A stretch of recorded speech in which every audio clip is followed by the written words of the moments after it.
पर एक दिन ऐसा आता है जब व्यक्ति भीतर से थक जाता है साबित करते करते, समझाते समझाते, अपनी सफाई देते देते, और उसी थकान में एक बीज गिरता है। वह बीज है स्वीकार का।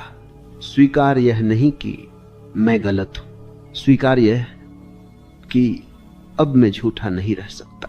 यही वह क्षण है जब असली बदलाव शुरू होता है। कोई ढोल नहीं बजता, कोई तालियां नहीं होती, बस भीतर कुछ शांत हो जाता है। और जब भीतर शांति उतरती है तो बाहर की दुनिया हिलने लगती है। लोग नोटिस करते हैं कि तुम अब पहले जैसे नहीं रहे।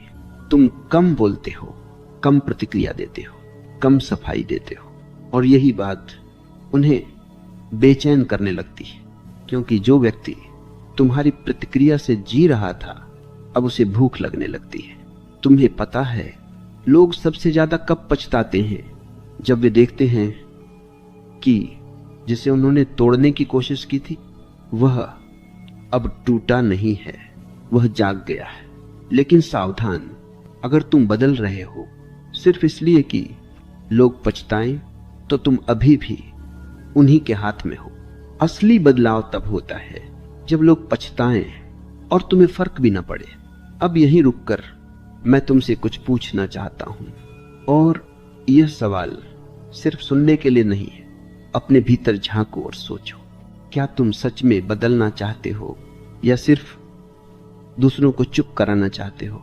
अगर तुम सिर्फ दूसरों को चुप कराना चाहते हो तो यह यात्रा तुम्हारे लिए नहीं है। लेकिन अगर तुम अपने भीतर के शोर से थक चुके हो तो आगे का रास्ता तुम्हारे लिए है।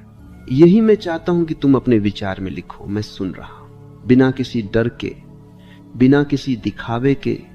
मैं किस वजह से बदलना चाहता हूं? किसी को खुश करने के लिए या खुद से सच्चा होने के लिए? याद रखना, जब तुम खुद से सच्चे होते हो तब दुनिया अपने आप झूठी लगने लगती है। एक समय ऐसा आता है जब व्यक्ति अचानक यह महसूस करता है कि वह बहुत दिनों से